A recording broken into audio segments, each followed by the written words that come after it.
Good morning, brothers and sisters of Christ. Welcome to another reading through the Bible series with Law of Christ Ministries.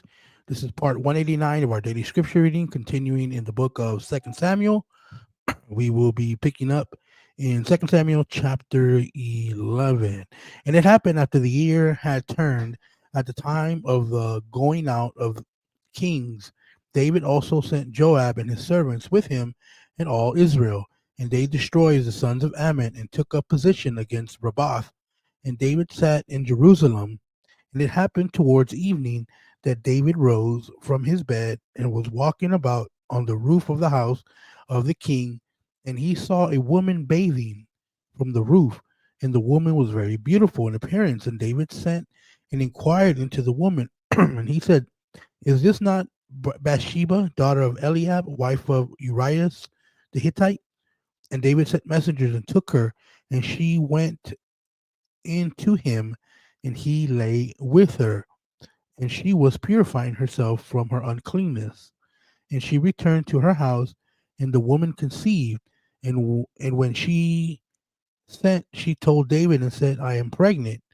And David sent Joab, saying, "Send me Uriah the Hittite." And Joab sent Uriah to David, and Uriah came and went in to him. And David inquired after the peace of Joab, and after the peace of the people, and after the peace of the war. And David said to Uriah, "Go down to your house, wash your feet." And Uriah went out of the king's house, and there went out after him a burden from the king. And Uriah slept beside the door of the king with the slaves of his lord, and did not go down to his house. And they told David, saying, "Uriah did not go down to his house." And David said to Uriah, "Are you not coming from a journey? Why is it that you did not go down to your house?" And Uriah said to David, "The ark of Israel and Judah dwell in tents, and my lord Joab and the slaves of my lord are campaign on the field. And shall I enter into the house to eat and to drink, to lie with my wife? How can I? Your soul lives if I will do this thing." And David said to Uriah, "Stay here indeed today, and tomorrow I will send you off." And Uriah stayed in Jerusalem in that day and the next. And David invited him, and he ate in his presence and drank, and he made him drunk. And in the evening he went out to lie on his bed with the slaves of his lord, but he did not go down to his house. And it happened in the morning that David wrote a document to Joab and sent him by the hand of Uriah. And he wrote in the document, saying, "Lead Uriah opposite the hardest fighting, and you shall draw back from behind him, and he will be struck and will die."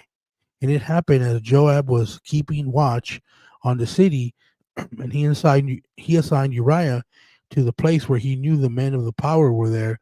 And the men of the city came out and were fighting with Joab, and some of the people of the slaves of David fell, and indeed Uriah the Hittite died. And Joab sent and told David all the news of the fighting, and he commanded the messenger, saying, "When you have finished telling the king all the news of the fighting, and it shall be, if the anger of the king rises, and he says to you, 'Why is it that you went so near to the city to fight? Did you not know that they would shoot from the top of the wall? Who struck Abimelech, son of Jeroboam? Did not a woman throw a piece of milestone on him on top of the wall, and he died at the Thamasi? Why did you draw so near to the wall?' And you shall say, 'And indeed Uriah your slave the Hittite died.'" And the messenger of Joab went to the king in Jerusalem, and came and told David all that Joab had told him, all the news of the fighting. And David was angry with Joab, and said to the messenger, "Why did you draw so near the city to fight? Did you not know that you would be struck from the wall? Who struck Abimelech, son of Jerubbaal? Did not the woman throw a piece of milestone on him from the wall, and he died in Thamasi? Why did you draw so near the wall?" And the messenger said to David, "Because the men prevailed against us, and came out against us in the field, and we were upon them at the entrance of the gate. And the archers shot at your servant from the top of the wall, and some of the servants of the king died.